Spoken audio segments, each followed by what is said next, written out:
kembali rasanya saya, Vina, menemani di sore hari ini untuk live di acara UKM Cibicara. Nah, live kali ini edisi khusus memperingati Hari Anak Nasional di tanggal 23 Juli 2023. Untuk mengangkat topik ini lebih jauh, topik ini diangkat dengan tema batasan penggunaan gadget untuk anak milenial. Untuk mengungkitnya lebih jauh, telah hadir bersama saya narasumber kita, Bapak Latius Hermawan, Sarjana Teknik Magister Komputer. Selamat sore, Bapak. Selamat sore. Sore. Bagaimana kabarnya, Pak Tius? Puji Tuhan, luar biasa baik. Puji Tuhan, luar biasa baik. Sejauh ini, seperti dari topik kita, itu teknologi digital selalu berkembang ya, Pak ya? Teknologi digital itu selalu berkembang dan selalu mempunyai yang pastinya dampak negatif dan dampak positif. Ya, benar. Nah, untuk hal itu kita langsung saja masuk ya teman-teman ke sesi pertanyaan. Bagaimana teknologi digital itu dapat mempengaruhi privasi anak? Oke, kalau kan kita ngomongin privasi nih. Jadi memang teknologi digital itu kan memang diakses oleh seluruh orang yang menggunakan misalnya salah satunya teknologi sosial media. Nah, privasi ini memang menjadi salah satu isu yang sangat penting untuk dibahas ya. Apalagi kasusnya ini anak, di mana memang banyak anak-anak yang mungkin dimulai dari usia SD, SMP, SMA itu sudah dikenalkan dengan yang namanya gadget, sosmed, games dan lain-lain. Nah, yang disebut dengan privasi di sini adalah kekhawatiran terkait informasi pribadi yang tersebar secara tidak disengaja. Nah, yang tidak disengaja ini misalnya nih, kalau anak-anak lagi happy atau misalnya lagi ada acara ulang tahun, lalu dia posting, artinya kan ada orang-orang tertentu nih yang melihat bahwa oh, anak ini ulang tahunnya tanggal ini, atau misalnya kalau anak SMP biasanya suka kayak dibeliin motor, atau anak SMA itu dibelikan motor bahkan mobil kan. Betul. Nah, terus dia bilang, halo guys, ini nih mobil baruku. Nah, itu secara tidak langsung privasi yang harusnya dijaga seperti nomor plat dan lain-lain itu akhirnya terpublish secara tidak sengaja, lebih tepatnya. Nah, itu kan akan ngefek berdampak kepada privasi si anak itu. Baik, berarti dalam menjaga privasi seorang anak berarti itu bersangkutan dengan sang orang tua. Ya, betul. Yang mempublikasikan privasi anak tersebut. Iya benar, karena gini, kalau anak SMA itu memang karena sudah paham kan yang benar mana yang enggak, jadi mereka bisa mengatur. Tapi kalau kasusnya ini untuk anak-anak yang misalnya nih anak TK dan lain-lain, karena ini bahasanya adalah generasi milenial kan, dimana generasi milenial itu kan yang sekarang umurannya 26 sampai 30-an, dimana mereka sekarang mungkin sudah punya anak, sudah punya keponakan dan lain-lain. Yang lagi lucu-lucunya kadang kita sampai lupa nih, gemes, kita foto lalu kita posting. Nah, itu sebenarnya apa ya, seandainya pun mereka paham, kita bisa tanyakan, mau gak sih fotonya diupload? Betul. Karena mereka belum paham, kadang kita suka lupa. Nah, sebenarnya memang kewajiban kita sebagai yang milenial ini itu harus pandai-pandai mengontrol privasi si anak. Nah, kalau begitu Pak, bagaimana jika ada orang tua karena dia dalam kasusnya mungkin tadi happy, mungkin karena dalam kasus anaknya ulang tahun, pengen publikasi, pengen sebagai kenang-kenangan, sebagai momen. Nah, mereka pengen publikasi, tapi gimana sih, ada nggak cara tetap publikasi tapi tetap melindungi privasi mereka dalam dunia online? Sebenarnya kalau ngomong privasi itu agak gimana ya? Contoh deh, di salah satu sosmed itu ada fitur yang namanya close friend. Oke. Itu kan sebenarnya kalau kita memang misalnya ada keponakan atau sepupu yang memang lagi nonton nih, kita foto, ya kan lucu tuh, lagi lucu-lucunya, atau kita gemes-gemesnya terus kita posting. Nah, itu kan kita bisa batasin siapa sih yang boleh melihat story kita, entah teman dekat ataupun yang penting platform media sosialnya itu bisa atau ada akses untuk membatasi jumlah yang menonton. Jadi jangan sampai misalnya kan ada yang apa yang rasa, oh aku selebgram nih, followerku di atas 2000, lalu ada something sedikit langsung nah itu kan kalau nggak kita atur seluruhnya kan melihat. Tapi kalau misalnya kayak close friend atau apa itu kan bisa kita batasi. Jadi ngomongin privasi anak tadi pun bisa kita apa istilahnya, bisa kita harapkan itu agak sedikit lebih aman dan sampai kepada orang yang benar-benar kita pilih. Betul. Berarti dari fitur close friend di salah satu sosial media itu ngebantu banget buat kita ngebatasin siapa aja sih yang bisa konsumsi konten yang kita publikasiin.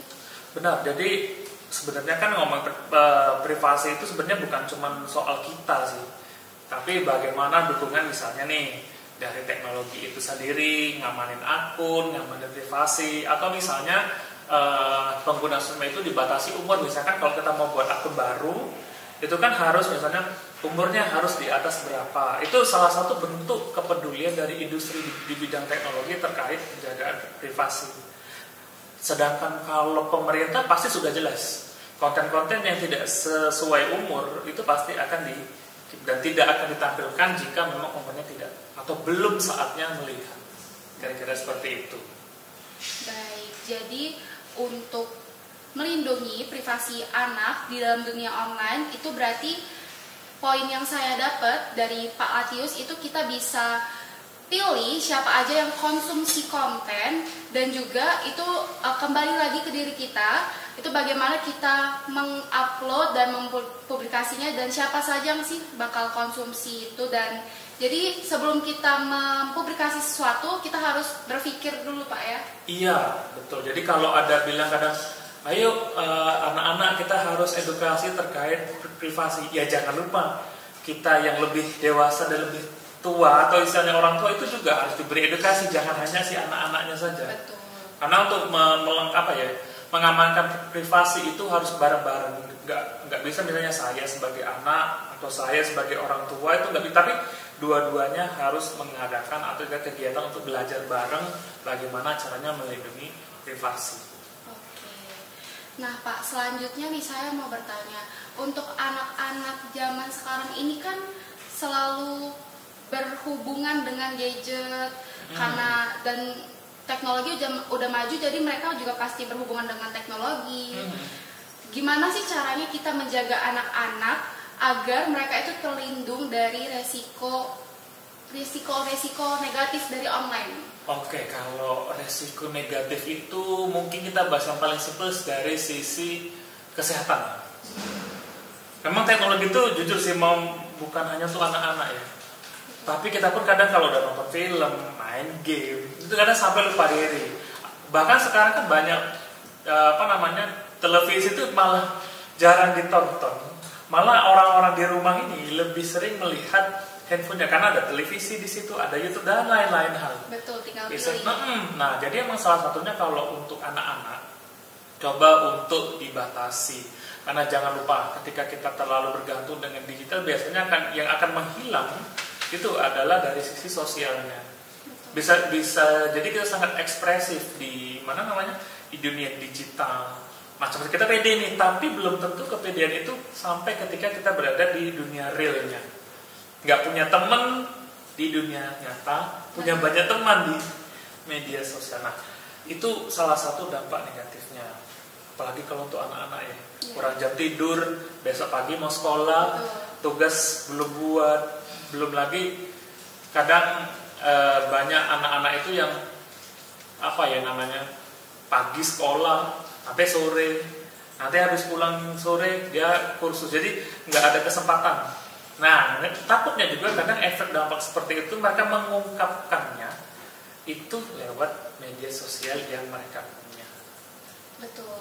Nah, jadi untuk anak-anak itu memang harus dibatasi ya Pak penggunaannya, dan juga selain itu, selain mengurangi kesehatan, ada dampak lainnya nggak Pak? Kalau dampak ya ini kita hanya intermezzo sedikit ya. Coba deh, mungkin nih yang lagi nonton di IG, jadi jangan sampai nanti kita interaksi di sini aja gak sih teman-teman. Coba deh kita lihat kelingking tangan kanan kita. Nih bagian ini. Kelingking tangan kanan teman-teman ya. Kelingking tangan kanan. Mungkin bagian kesehariannya kidal boleh lihat yang di tangan kiri. Tapi karena saya bukan kidal. Kalau Kak Vina? Kalau saya nggak kidal, saya Nggak kidal. Nah, coba lihat di kelingking kanan. Lihat yang di antara ruas kedua dan ruas ketiga. Lihat di situ ada tulangnya di area di sebelah sini. Lihat di ruas keduanya agak bengkok ke dalam nggak? Nah, teman-teman, ada yang agak ke bengkok ke dalam nggak? Nah, kalau misalnya ini bengkok, Kak Vina, kalau ini bengkok, ini kecenderungannya. Dia sering pegang HP seperti ini. Nih. Berarti dia sudah menggunakan handphone tuh dalam jangka waktu yang cukup panjang. Iya, itu ya apa ya? Itu dampak yang sebenarnya menjadi salah satu tanda apakah seseorang itu apa ya istilahnya bergantung banget gak sih dengan gadget. Jadi memang benar-benar harus sebenarnya bukan apa ya, hanya harus dikontrol, tidak harus sampai menghilangkan yang gimana-gimana sih enggak. Yang penting kita bisa ngatur. Jangan sampai nanti lupa olahraga, lupa bersosial. Kayak bagi kita yang sudah dewasa bisa mengingatkan si anak-anak tadi. Jadi jangan lupa dunia real. Betul. Dunia digital memang asik, tapi jangan lupa kita hidup di dunia nyata. Karena sekarang itu banyak juga kasus-kasus anak itu lebih aktif di sosial media. Ketika ketemu sama temen realnya di sekolah, dia jadi benar-benar beku, nggak bisa ngomong, nggak bisa ungkapin, karena udah terlalu lama tenggelam, terlalu asik sama gadget. Iya, betul. Nah, jadi buat teman-teman yang punya keponakan, adik sepupu, pokoknya yang punya keluarga anak kecil itu harus dibatasi ya penggunaan gadgetnya, jangan sampai terlalu berlebihan. Nah, selanjutnya itu bagaimana akses anak-anak terhadap informasi yang baik. Jadi kan anak-anak itu kalau udah pegang gadget, kita nggak tahu nih Pak, kita nggak tahu ada yang ngawasin apa nggak. Ternyata dia di gadget buka yang aneh-aneh, dia ternyata di gadget buka konsumsi yang tidak baik. Itu gimana Pak untuk membatasinya agar mereka tuh menerima informasi yang baik? Oke, thank you. Jadi kalau untuk konten itu sebenarnya perusahaan teknologi itu juga sudah berusaha. Jadi bukannya tidak ada, tapi sudah berusaha. Contohnya, kalau kita pakai browser bawaannya Google, itu sebenarnya sudah ada fitur self search yang tinggal kita hidupkan. Jadi konten yang akan di search atau diambil oleh browser itu tidak akan mengandung unsur-unsur yang yang tidak diinginkan. Nah, kalau misalnya di gadget itu bisa menggunakan fitur parenting control. Itu dihidupkan. Jadi akan kalau dari HP atau smartphone itu diakannya 2 kali. Jadi bisa di browser, lalu di pengaturannya pun itu sudah dihidupkan mode parenting control. Jadi tidak akan yang bagaimana banget konten yang akan diakses. Lalu bisa diatur. Anak ini boleh pakai HP berapa jam. Jadi tidak akan melebihi batas ya, karena kadang gini tidak salah sih ya, Kak Vina. Kadang kalau kita bilang wah anak zaman sekarang cepat pintar ya, belajarnya karena lewat ini lewat platform ini itu, tetapi juga harus diperhatikan apakah ini nanti terlalu cepat atau tidak untuk si anak itu. Betul. Karena selain dari dampak negatif bisa mengeksplor di gadget, sebenarnya ada juga sih kalau kita mau ulik lebih dalam, dampak positifnya banyak juga, dampak negatifnya nggak kalah banyak juga. Ada sebagian kasus yang ternyata beberapa anak malah dikasih gadget itu lebih pintar, nalarnya lebih cepat, Pak. Begitu. Kalau yang ya intinya apa ya, kalau sampai yang seperti ya, yang lebih dewasa inilah yang harus mengawasi dan mengamati bagaimana si anak-anak ini berkembang. Jadi jangan sampai nanti ya lost aja sih, karena saya kadang juga lihat sih tetangga saya tuh ya anak-anaknya masih kecil tapi pengetahuannya tuh sudah kayak anak-anak kira-kira umuran SMP. Kalau dari sisi pendidikan mungkin orang tuanya akan bangga ya. Betul. Pertambahan, perkalian, pengurangan, analisis. Tapi ketika kita ngomongin emosi, itu kan jadi agak bahaya ya. Betul. Anak seumuran itu, tapi bahasa dan obrolannya itu sudah seperti anak-anak ya kelas 5 menuju SMP, kelas 5, kelas 6 gitu. Terlalu cepat perkembangannya ya Pak ya? Iya, takutnya memang ada apa istilahnya, ada proses yang miss ketika memang di umuran itu tidak apa ya, tidak dialami. Jadi tidak berkembang dengan baik ya, karena dia melewati beberapa tahapan yang memang anak seumurannya itu harusnya bertindak seperti itu, namun karena ada perbedaan, mungkin karena dia terlalu sering dengan gadget, terlalu ketergantungan, jadi ada beberapa tahap yang dia lewati sehingga terlalu cepat. Iya, kata. Jadi kalau misalnya apa sih contohnya, kok kita dari tadi ngomongin yang terlalu cepat itu apa? Misalnya kalau diejek, pasti si anak itu akan cepat temperamen. Apalagi kalau si anak ini punya background dia main gadget, game yang berlebihan. Sifat gamenya ini misalnya game streaming. Betul. Dimana game streaming itu kan anak-anak itu bisa dengar berbagai macam obrolan yang dalam tanda kutip tidak mengenakan ya. Betul. Misalnya kalau, kamu maju dong, mundur dong, maju dong, kok kamu kesini sih? Dan lain-lain. Kan kesel tuh. Terus keluarlah umpatan tadi. Nah itu kan terdengar. Nanti ketika takutnya ketika si anak ini emosi, dia akan mengungkapkan, oh kalau aku marah, orang marah yang aku dengerin itu, akhirnya timbullah yang Kata-kata yang kasar. Atau bahkan yang paling ngeri lagi nih Kak Bina, ngomongin privasi. Kalau sudah online itu misalnya anak kita satu sekolah nih, ada anak-anak yang mungkin kurang. Nah itu bisa nanti sampai terlibat ke yang namanya cyberbullying. Apa tuh Pak cyberbullying? Nah kalau cyberbullying itu lebih ke arah apa ya? Kita suka satu membuka privasi orang lain dan mengomentarinya dan menjadi bahan untuk dibincangkan di media online. Kamu tadi kuisnya ibu ini dapat apa sih? Kamu dapat. Nah langsung tuh diposting di grup. Oh tadi si A dapatnya kecil. Kamu nggak belajar ya? Yeah. Memang sih. Tapi kan itu kalau bagi anak-anak itu akan menimbulkan ya malu, stres. Itu makanya juga penting sih menjaga privasi. Lebih tepatnya memang mengedukasi. Karena yang disebut di judul kita ini kan generasi milenial. Nah, jadi milenialnya itu sudah berumur 26 hingga 30 tahun. Dan batasan untuk anak-anaknya. Nah, kita yang sudah dewasa ini membantu proses edukasi menjaga privasi anak. Oke. Baik teman-teman. Selanjutnya nih, ada nggak sih yang harus dilakukan sama pemerintah, industri teknologi, dan pendidikan untuk melindungi hak anak dalam konteks teknologi digital? Oh kalau yang dari sisi pemerintah dan industri teknologi. Betul. Kalau dari sisi itu memang pemerintah sangat support sekali. Contoh deh, salah satu kebijakan yang paling baru ini yang diperoleh oleh Kominfo adalah banyak banget situs yang ditutup terkait judi online. Dan apakah anak-anak tidak tahu? Nah, karena kan kita di sini nyebut anak itu kan biasanya memang dia TK, SD, SMP, SMA. Nah itu kan mungkin di era yang SMP menuju SMA ini bisa tahu deh yang namanya judi online. Apalagi ketika ada kayak nih misalnya kalau dia apa sih? Voli ya?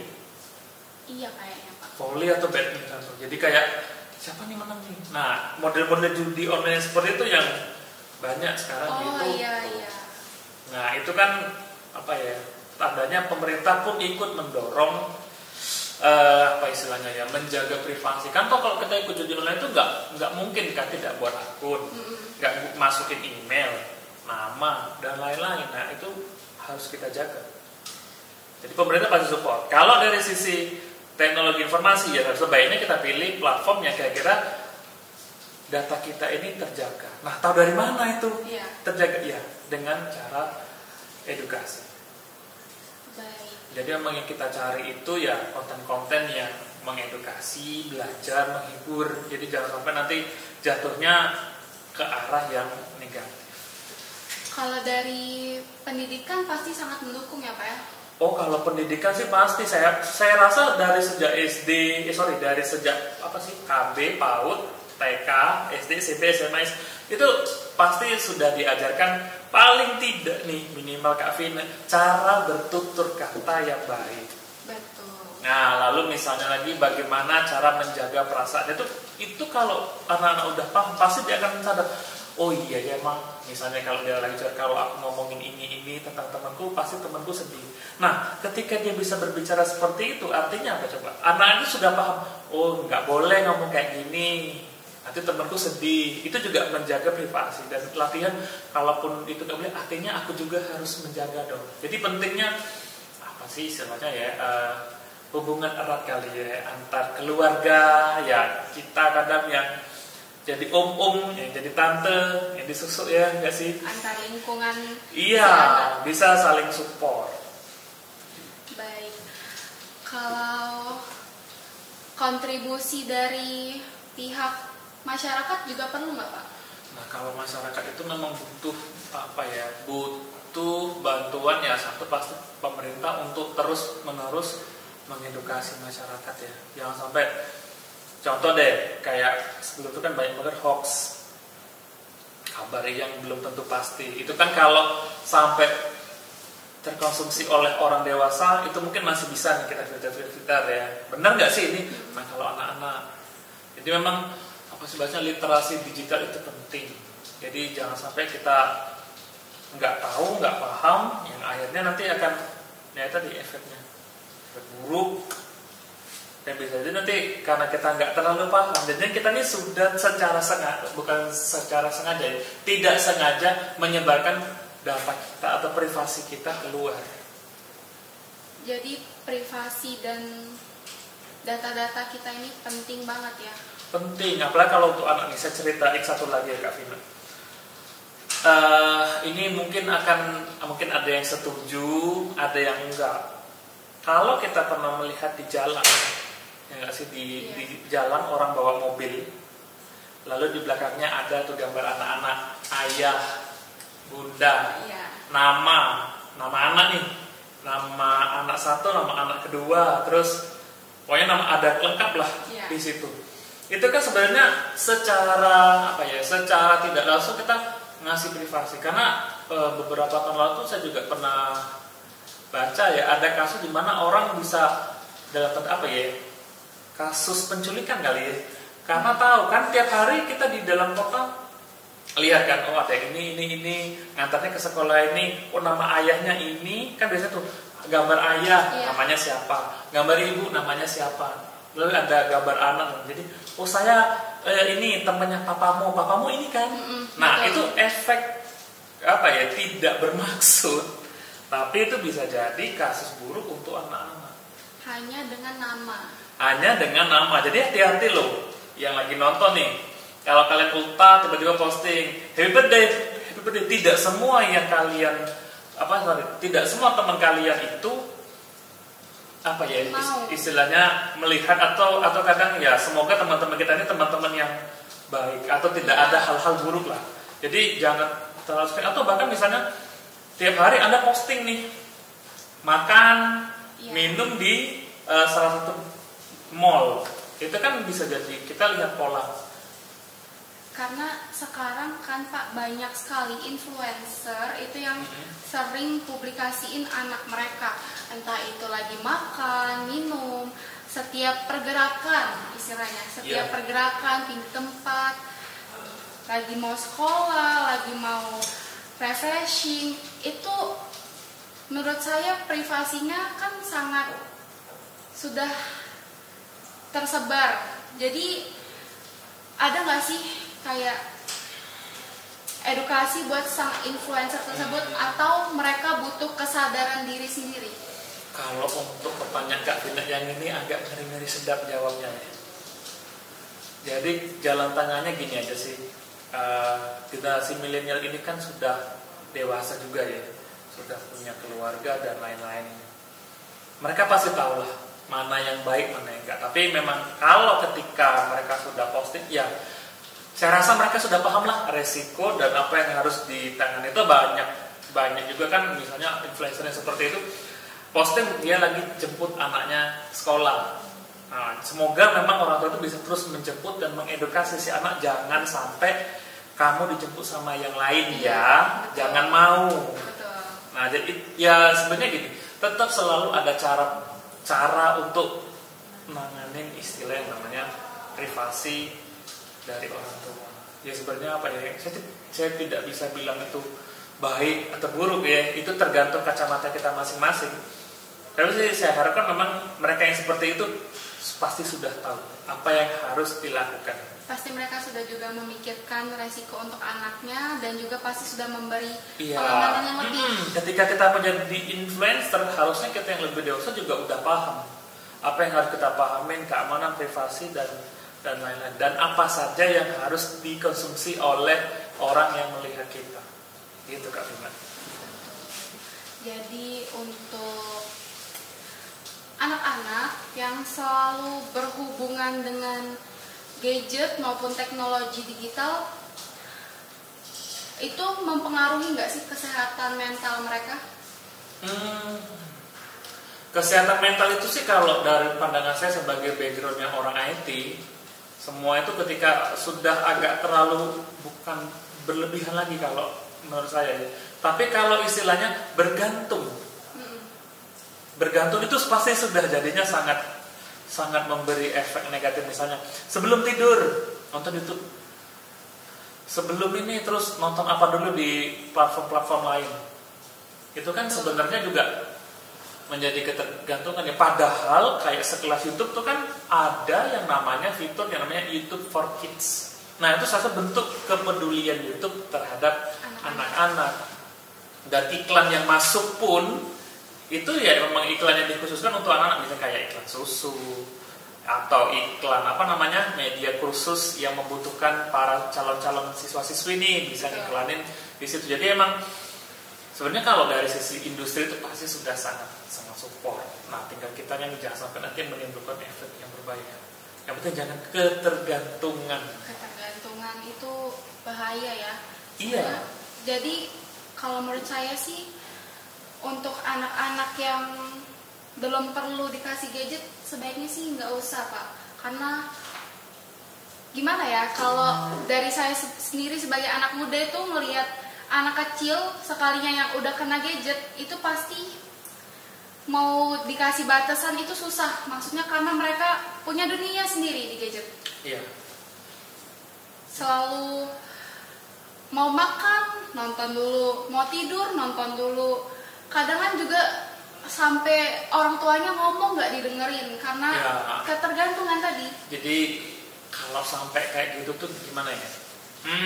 Bisa ke arah, karena kan kalau dikasih juga ada yang pihak memilih boleh, ada pihak yang memilih nggak boleh. Betul. Nah memang ya mungkin sebaiknya memang diedukasi sejak dini. Jadi bagaimana sih bahayanya kalau terlalu ketergantungan dengan yang namanya gadget. Itu bahaya banget, privasi, kesehatan, mata. Saya juga kadang kasihan Kak Vina kalau anak-anak kecil itu lagi imut-imutnya pakai kacamata. Radiasinya besar ya Pak dari gadget? Cukup besar. Dan yang sudah radiasi besar, yang pasti efek buruknya itu sih, misalnya ke otak dan lain-lain, itu kan akan sangat berpengaruh ya. Betul. Saya aja yang remaja nih pengen nggak tergantungan sama gadget, nggak mau terlalu, ya kalau bisa ada waktu luang untuk tanpa gadget ya boleh, menghindari ya kemungkinan-kemungkinan yang tidak kita inginkan. Bisa seperti itu sih Kak. Banyak sih cara Kak Vina untuk menangani hal-hal yang tadi. Misalnya nih kalau privasi ya, kita balik lagi ke topik awal. Kalau misalnya lagi ada hari-hari libur, nggak harus anak itu dipegangi dengan yang namanya kan gadget. Tapi bisa diajak refresh keluar jalan dan lain-lain. Dan ingat tadi jangan sampai nge-explore lagi, kita lagi di mana nih, misalnya orang tuanya live, kita lagi di mall ini. Nah, dan wajah si anak itu muncul. Iya. Nah itu kalau sampai seperti itu, balik-balik lagi itu akan berpengaruh ke privasi. Jadi kalau tadi ngomongin batasan untuk anak dan privasi, memang kita bisa bahas sangat panjang lebar nih, karena dia punya sebab dan dampak yang cukup besar. Baik. Ada pertanyaan nih dari sobat UKMC. Pak Tius, tapi close friend banyak yang cepu nih Pak. Gimana ya tanggapan Pak Tius? Cepu. Nah, artinya apa ya? Saya nggak terlalu update bahasa cepu nih. Cepu itu artinya kayak dia kan close friend sebagai orang terpercaya nih, tapi tetap aja ngasih tahu ke warga luaran. Jadi privasinya nggak terjaga lagi, dia ngasih tahu lagi sama orang lain yang nggak ada di close friend itu. Kalau tanggapan yang saya balas dulu deh. Terima kasih dari Kak Rege ya. Kalau misalnya masalah close friend itu ya sebenarnya kita ini kan punya teman banyak. Kita punya teman banyak nih. Ya karena kita sudah punya teman banyak, pasti kita juga sering berinteraksi kan. Kira-kira teman-teman mana sih yang benar-benar kita bisa percayai? Betul. Ya memang tidak bisa sampai 100%. Tapi paling tidak dengan ada konsep seperti itu kita bisa benar-benar pilih siapa yang bisa kita anggap atau bisa kita share terkait close friend. Misalnya followernya ada 2000, bisa jadi. Tidak semuanya dikenal kan? Betul. Nah tidak semua dikenal, tapi kita bisa pilih. Jangan dari 2000 itu hanya 6 orang. Hanya 6 orang yang memang benar-benar kita kenal dekat, bisa kita minta tolong. Kalau kan bisa janjian nggak sih? Karena aku memasukkan kamu sebagai close friendku ya. Iya. Aku minta tolong banget. Kalau aku upload di sini, tolong jangan disebar atau apa. Nah itu kan dari 2000 loh. Hanya tinggal 6 saja yang bisa kita percaya. Tapi why not? Tapi kan memang itu informasi itu memang dikonsumsi untuk orang-orang yang kita benar-benar percaya. Jadi gunakan fitur close friend itu jangan dengan kayak ini teman SMA, ini teman SD, ini teman kerja. Itu belum tentu bisa kita anggap sebagai close friend. Close friend itu yang kalau kata orang Palembang itu busuk-busuknya kita ini ada di beliau-beliau yang sudah kita percaya. Nggak usah banyak-banyak. Dari 2000 Anda cuma punya 4, nggak apa-apa. Dari 2000 atau 1000 Anda hanya punya 2 close friend, tidak masalah, tapi mereka bisa menjaga dan mensupport privasi Anda. Betul. Jangan sampai ya itu serba saya, kita happy gak sih, follower kita banyak, kalau kita posting banyak yang like, yang nge-post, tapi jangan lupa privasi. Hobimu tahu nanti, jangan-jangan nih. Contoh kalau Kak Vina jadi influencer, seneng gak sih dengar? Kak Vina hobinya ini. Pasti kalau cewek, wah cocok dia cowok-cowok ini, langsung tahu hobi aku, langsung terharu. Betul. Mereka itu bukan cocok, karena kalian ngumbar apa? Ngumbar privasi. Jadi mereka tahu dari situ. Bukan masalah cocok. Wah cowok ini niat-niat ya deketin aku. Enggak, sebenarnya kita sendiri yang suka. Terus misalnya kok dia tahu ulang tahun aku? Ya ada temennya kan udah lama. Terus kalau ada posting ulang tahun. Contoh misalnya, saya mau deketin Kak Vina nih misalnya ya. Kan bisa aja saya nggak langsung kan lewat teman Kak Vina. Karena apa? Kak Vina suka posting bareng teman-teman Kak Vina. Nah saya deketin lewat situ. Nanti kalau saya ketemu Kak Vina, seolah-olah sudah tahu informasinya Kak Vina. Nanti Kak Vina kan, wah keren nih kakak ini, cucunya tahu. Nah, jadi agak hati-hati menyebarkan yang namanya privasi. Jadi pilihlah orang-orang yang untuk dimasukkan ke close friend itu memang orang-orang pilihan, orang-orang terpercaya. Emang kalian udah trust sama mereka. Pilihlah, nggak harus semua. Bukan close friend kalau semuanya masuk. Pilihlah yang beberapa aja yang memang kalian percaya. Oke, ada pertanyaan selanjutnya. Seperti yang disebutkan sebelumnya mengenai cyberbullying, sekarang itu banyak banget orang-orang yang sering membuli atau netizen dan lainnya yang sangat mempengaruhi seseorang dan ada yang bisa sampai bunuh diri. Oke, ini pertanyaannya yang mana ya, Kak? Mungkin kalau nggak kita respon aja ya. Iya. Terima kasih ya dari KADZ_Kia1. Ya memang efek dari privasi ini gini sih, memang yang paling bahaya itu sampai ada lanjutannya. Atau saya jawab dulu yang tadi. Atau ini nyambung? Ini sih Pak, gimana pendapat Bapak mengenai hal ini? Oke, kalau terkait yang tadi itu memang dampak terburuk itu memang bisa sampai bunuh diri. Contoh deh, orang-orang yang kita pilih di close friend itu kan sudah kita beli filter.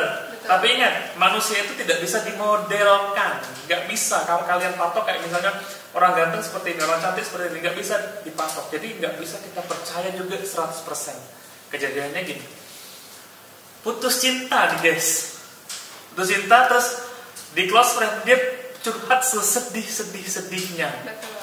Nah, lalu bisa jadi kan karena close friend-nya dikit, kok mereka responnya dikit ya. Nah, atau misalnya kok nggak ada responnya atau apa gitu. Nah itu kan kayak kok aku merasa kesepian ya. Itu juga kelama-kelamaan efeknya adalah mulai dari kita posting masuk ke dunia cyber. Bisa jadi nanti dia masuk ke cyberbullying. Nah kalau udah kayak gitu dia akan timbul yang namanya kecemasan. Nah, sudah timbul kecemasan, efek terakhir itu adalah depresi. Nah, ketika di tahap depresi itulah agak mengerikan dan saya tidak pernah membayangkannya ya, tapi memang efek depresi itu bisa sampai bunuh diri. Itu efek paling berbahaya sih. Karena ya itu tadi, makanya butuh juga kita tuh kesehatan mental dan mengenal lebih dalam terkait diri sendiri. Mungkin itu nanti bisa dibawa ini Kak Vina oleh dosen yang berkompeten di bidang itu ya. Oh iya, di dosen yang memang berkompeten di bidang kesehatan mental. Iya betul. Kalau di sini kan kita hanya bahas tentang privasinya, tapi memang benar dampaknya itu akan sampai ke itu tadi. Kalau Anda tidak pandai-pandai jaga, misalnya pemutusan hubungan kerja, putus cinta. Yang paling sering itu adalah putus cinta. Iya. Dan Mungkin lebih bahaya lagi apa ya Kak Vina ya? Sudah putus cinta, kita temenan sama mantan, terus mantan upload deh tuh foto yang baru dengan pacar barunya. Aduh. Nah itu ngefek kemana-mana, terus keluar tag cyberbullying, mantanmu langsung ya, berarti kamu ada senang. Itu sebenarnya kita tuh mengumbar privasi kita dan dikomentari oleh orang lain. Iya betul. Jadi kadang kita sendiri tuh nggak sadar kalau kita tuh yang menyebabkan cyberbullying itu kayak datang karena terlalu mengumbar privasi kita tadi. Iya, jadi serba salah juga Kak Vina. Kita sebarin yang happy, kadang orang nggak suka, iri. Nanti kena cyberbullying. Betul. Kita sebarin yang sedih, galau, dibilang lah kena lagi tuh cyberbullying. Jadi memang yang paling bijak adalah sebarkanlah yang memang kira-kira dia sifatnya netral, tidak terlalu mengundang dampak. Misalnya nih, saya pakai tumbler baru beli, nanti kalau ada orang yang nggak suka, alah tumbler kayak gitu aja, kita ngobrol privasi terus di komen. Betul.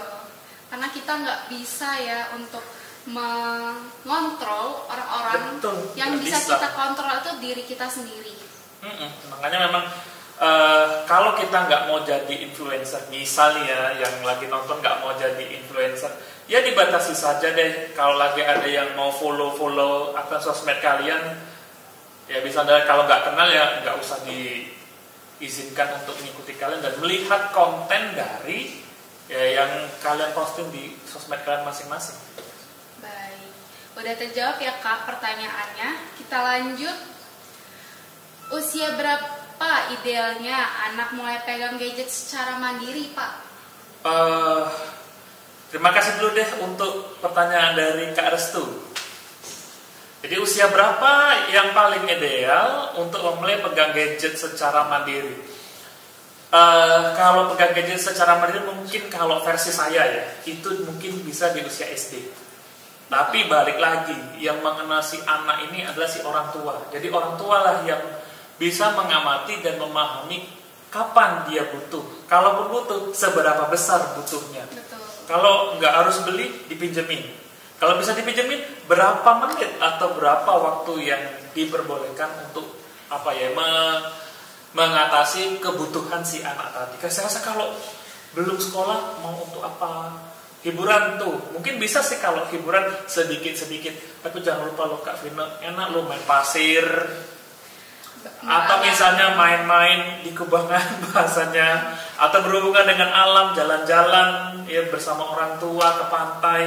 Ngelihat yang benar-benar Anda itu real loh, lihatlah yang real. Jadi jangan lihat yang dalam tanda kutip sebenarnya yang ditonton itu real, tapi kan tidak langsung ya ada di tempat yang berbeda. Betul. Jadi kalau ngomongin usia untuk Kak Restu, terima kasih itu mungkin SD atau mengikuti kebutuhan hasil pengamatan dari orang tua terhadap anak-anaknya. Karena sekarang itu Pak banyak anak-anak yang FOMO. FOMO Oke, takut ya, tak khawatir. FOMO itu bahasanya iri lah. Pasti kayak temennya, aku udah dibeliin HP loh oleh mamaku, ini.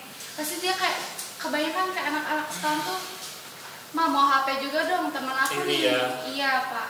Ya jadi ya sih kalau saya mana ya FOMO itu emang kayak apa ya? Khawatir orang punya, kita nggak punya. Betul. Jadi kayak ketakutan sendiri. Jadi kalau yang kayak gitu gimana ya? Itu apa sih? Kita yang bukan kita ya, si anak itu memamerkan apa yang didapatkan atau yang diberikan oleh orang tuanya kan. Nah itu banyak kita tidak bisa menyalahkan si anak. Anak itu memang berproses dari keluarga kan. Jadi memang harus ada edukasi keluarga yang diberikan oleh bapak. Nah kalau misalnya beli barang baru nih jangan sampai pamer-pamer. Terus nanti ada yang tanya, kan kita kalau posting tidak bermaksud pamer Pak, hanya bersyukur Pak. Nah rasa syukur itu kita ekspresikan lewat sosmed. Tidak salah nggak? Ya tergantung kacamatanya sih. Tapi kalau sampai tiba-tiba, aku mau HP kayak itu juga. Nah itu si anak yang apa tadi FOMO tadi juga harus diedukasi. Betul. Belilah produk sesuai dengan kebutuhan dan kemampuan, bukan keinginan. Betul. Jadi harus edukasi langsung dari Iya. orang tuanya. Jadi kalau dibilang salah siapa lah dari dua anak ini? Ya dua-duanya. Satu ngubah, satu juga yang iri. Salah. Dua-duanya ya kalau versi saya sih ini harus diedukasi dua-duanya. Baik. Kita lihat untuk pertanyaan selanjutnya. Sebentar ya teman-teman, kita lihat dulu. Menurut Bapak, kayak gimana anak-anak di bawah generasi Z ini bisa tumbuh dan menjadi generasi yang tidak berkegantungan dengan gadget? Oh, kalau sudah masuk ke generasi Z dan Alpha ya, nggak bisa kita ngomong tidak bergantung dengan gadget, nggak bisa. Karena memang mereka lahir pun teknologi sudah duluan lahir. Jadi nggak bisa dong. Contoh nih misalnya, Anda ketemu dengan cowok Anda nih, terus sama orang tua, kamu nggak boleh jumpa lagi, nggak bisa. Yang bisa dilakukan itu adalah dengan mempelajari hal-hal yang baik dan buruk. Jadi jangan sampai menimbulkan efek bergantung. Tapi kalau ngomongin tidak bergantung, ya tadi caranya ya dengan membatasi dan mengatur kontrol diri, diajari dari kecil baik buruknya terkait gadget. Tapi kalau sampai tidak berhubungan langsung itu nggak mungkin. Tetap berhubungan, cuma tetap dibatasi, dikontrol. Iya, istilah gampangnya sih kayak kalian pacaran kan, pacarannya sehat. Nah sama lah persis kayak gitu. Pilih-pilih di gadget kalian tuh informasi yang sehat, yang baik. Dipilih-pilih. Contoh yang paling dulu saya sering lakukan nih, kalau saya lagi di kelas, kalian yang sudah mulai dewasa nih, kira-kira di smartphone-nya ada nggak sih aplikasi berita, portal berita? Nggak ada Pak. Nah terus apa isinya? Ya itu sosmed dan gini aja. Coba lah mulai sekarang itu pasang kayak ya aplikasi yang berita lah. Jadi kita tuh jangan sampai nggak update, isinya hanya itu aja. Minimal tahu lah tentang sekarang tuh lagi ada apa sih. Iya, tapi misalnya kalau nggak suka politik ya olahraga, tapi jangan sampai nggak update. Nah kan dengan kita banyak pengetahuan kayak gitu, kita juga bisa menularkan ke keponaan, atau bahwa memang ini loh yang disebut dengan budaya baik menggunakan gadget tanpa harus ngumbar privasi, membaca, bermain game, belajar, dan ini tetap harus didampingi. Betul. Jadi kita masih ada beberapa pertanyaan yang harus dijawab. Di sini apakah ada pengaruh gadget terhadap psikologi anak? Nah, balik lagi ke kesehatan mental yang sudah dijawab tadi ya sama Pak Dius. Oke, kalau ini saya terima kasih dulu kepada Kak Andrean Gunawan ya. Apa pengaruh gadget terhadap psikologi anak? Yang paling mencolok nih. Kadang saya agak kesal ya. 2 deh saya kasih tahu. Kalau anak itu main game kesel, Nah terus gini nih, kalau dia emosi tuh biasa sampai dia lempar tuh HP. Itu kan dampak yang buruk, karena misalnya main game kalah terus. Padahal mereka nggak tahu usaha orang tua membelikan atau mengusahakan anak ini punya gadget itu sulit. Tapi mereka, aduh ini kalah digini-gini terus di apa sih penghancuran device ya kalau disebutnya itu. Nah nanti kesel terus dilempar. Nah itu kan akan rusak. Nanti kalau rusak nggak dibener-benerin, emosinya naik lagi. Nah kalau sudah seperti itu akan jadi efek buruk yang pasti berpengaruh ke psikologi anak, khususnya di bagian emosi. Jadi emosinya tidak terkontrol. Iya, anak kecil bisa banting-banting, kan ngeri ya.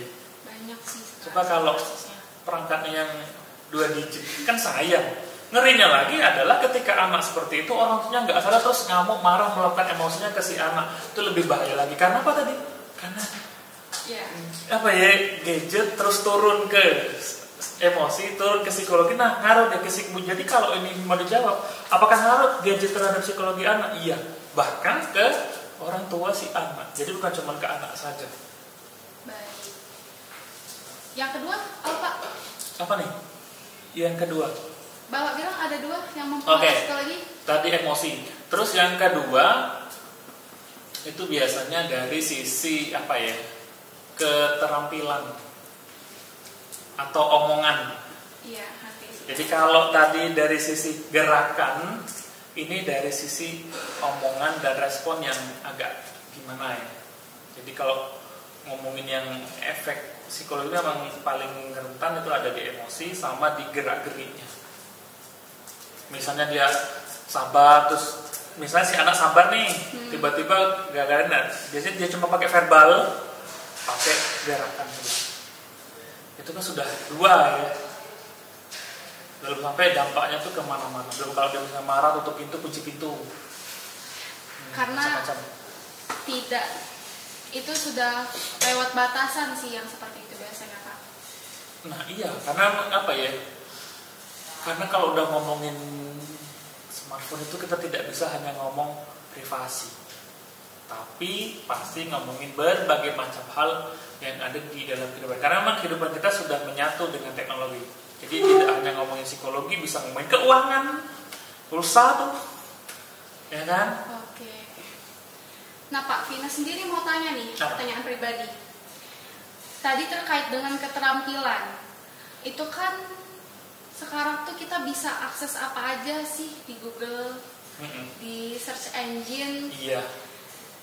Itu biasanya mempengaruhi nggak sih pola pikir anak-anak karena terlalu manja sama search engine? Apa ya itu? Saya kalau jawab itu jadinya gini. Apa bedanya waktu dulu kita sekolah, kita bergantung dengan buku. Kita cari apa-apa dengan buku. Nah kalau sekarang kita cari apa-apa dengan menggunakan gadget. Sebenarnya sih tidak apa-apa ya, selama gini. Yang disebut bergantung tuh jangan sampai nanti si orang ini malas mikir. Itu yang berbahaya dari misalnya nih, mau tanya ini ya tinggal langsung cari, tanya itu. Untuk pertama kali tidak apa-apa karena memang betul. Tapi kalau berulang-ulang menanyakan hal yang sama ke teknologi atau misalnya dalam kita sebutnya Google ya. Artinya kan lama-kelamaan orang ini jadi malas, jadi selalu bergantung. Kalau kita bingung pertama kali, lalu kita cari, itu nggak apa-apa. Tapi untuk kali kedua, ketiga, ya jangan diulangi lagi. Harusnya kita udah ingat, karena sebagai bentuk kita juga belajar. Dan informasi di internet itu ya jangan kita telan mentah-mentah, harus kita amati, kita cerna. Jadi ketika kita mengakses search engine itu kita harus pilih-pilih juga. Iya, tapi kata kuncinya tadi jangan berulang-ulang menanyakan hal yang sama ke search engine. Nanti efeknya malas. Apa-apa tanya yang ditanya diulang-ulang. Nanti saking istilahnya terlalu bergantung, nanti kita nggak pakai tuh hati, pikiran, akhirnya lupa. Jangan malas berpikir ya Pak. Iya, kalau udah dapet dianalisis, dipikir. Kalau emang oke, disimpan. Okay. Jadi itu tidak bukan artinya bergantung, tapi kita bekerja sama dengan penyelenggara teknologi, nggak merusak jadinya. Baik, kita cek untuk pertanyaan selanjutnya. Mungkin ini akan menjadi pertanyaan yang terakhir ya teman-teman. Halo Pak, mau tanya, saya kan punya keponakan dan sebenarnya sudah dibatasi oleh orang tuanya untuk pegang gadget. Namun jadinya anaknya sering nangis, mau tidak mau tetap diberikan. Baiknya gimana Pak? Oke, terima kasih dari Kak Sisil. Saya di sini posisinya hanya bisa menjawab dari sisi orang IT, ya. Nggak mau masuk ke ranah yang lain ini. Ini takutnya gimana. Sepengetahuan saya sih, bagaimana caranya untuk membatasi anak yang nangis kalau nggak dibeliin gadget. Nah, saya share pengalaman sendiri saja ya. Karena ketika saya kuliah dulu, itu saya juga disuruh ngasuh anak om saya, kembar. Sama tuh, sudah mulai era-eranya di Pulau Jawa itu yang namanya gadget. Jadi kalau nggak dikasih nangis. Lalu bagaimana caranya? Ya emang harus ada effort. Effortnya apa nih? Ya dibawalah jalan, keluar rumah pergi. Misalnya kalau di tempat situ kan deket terminal tuh, ya diajak duduk tuh di pinggir jalan tuh, ngeliat, oh ini mobil, oh ini motor.